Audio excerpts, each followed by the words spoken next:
In order to legally prove his stance that the Economic and Financial Crimes Commission has been breaking the rule of law, especially with the manner it prosecutes matters relating to states, former president of the Nigerian Bar Association, Olisa Agbakoba, says he is heading to court.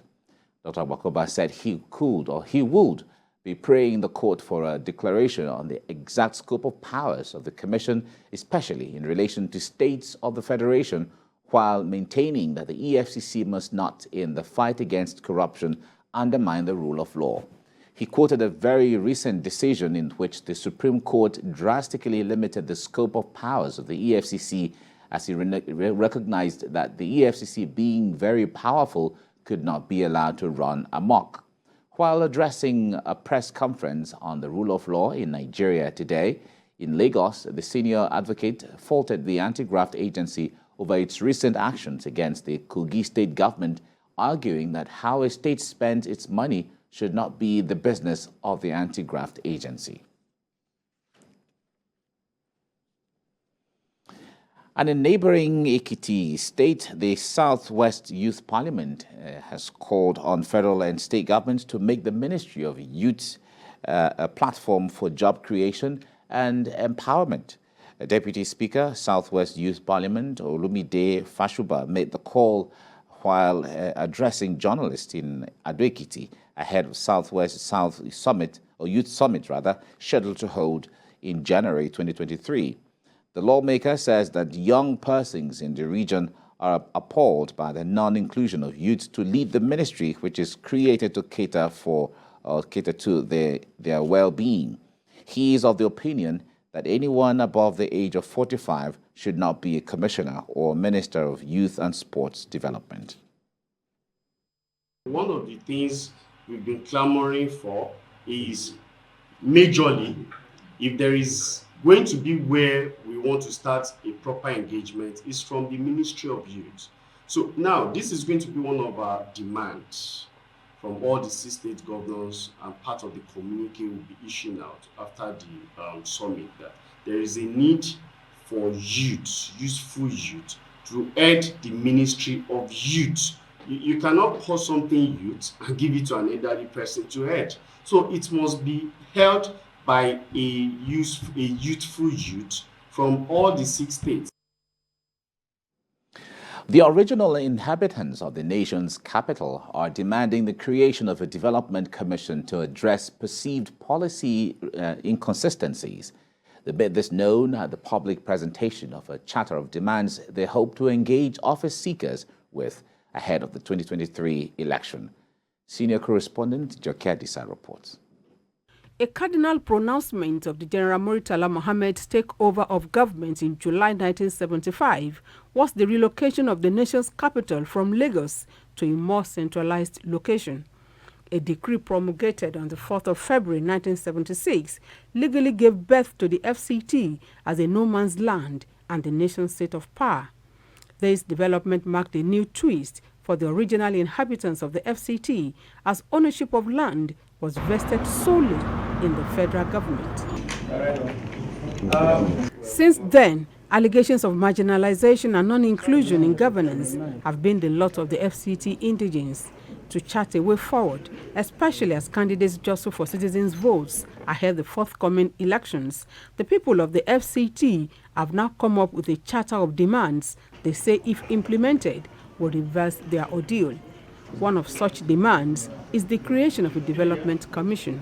And our support to any candidate or party at the poll will be largely dependent on the commitment they show towards implementing the recommendation contained in our Charter of Demand. With the support of a number of civil society groups, they are making clear-cut demands from the presidential candidates and others about key issues on infrastructure, such as health facilities and schools. Who have given us the space to unite us are suffering untold neglect. And that is a very clear point that we believe that the presidential candidates would take into cognizance. And so the original inhabitants in the hundreds of communities of the FCT are not in a position to sell their votes. We need an original inhabitants development commission And that is something that a legislator can push either at the floor of the Senate or at the floor of the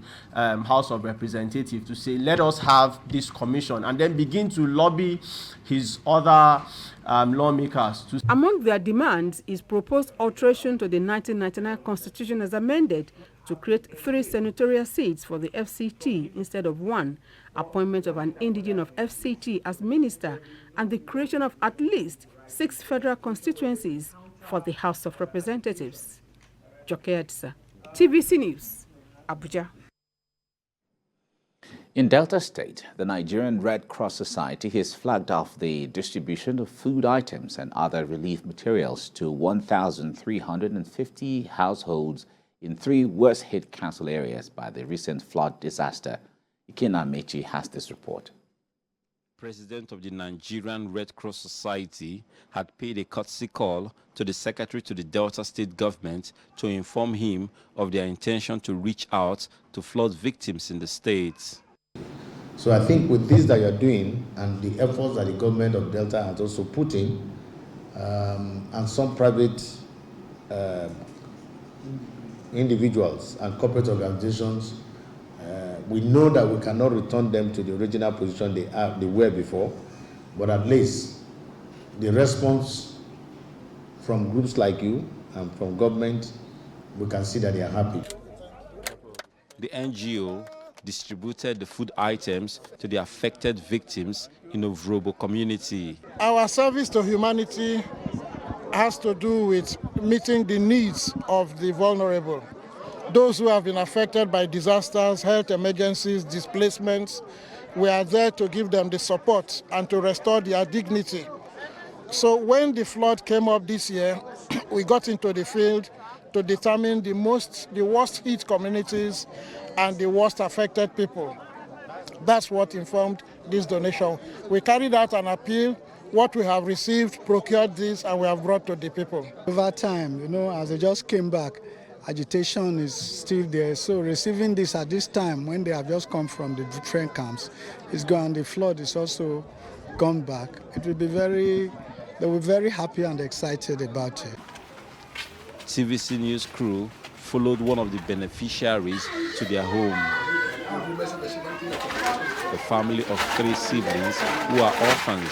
The eldest, a 12-year-old girl, is now the breadwinner, fending for the family.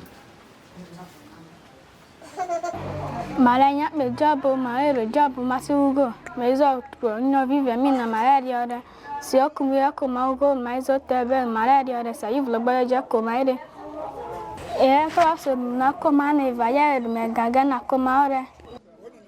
The distribution of items continues in Ndokwa East and Ugele South local government areas as the Nigerian Red Cross Society seeks more funds to reach out to other victims across the country. Ikenna Amechi, TVC News, Isoko.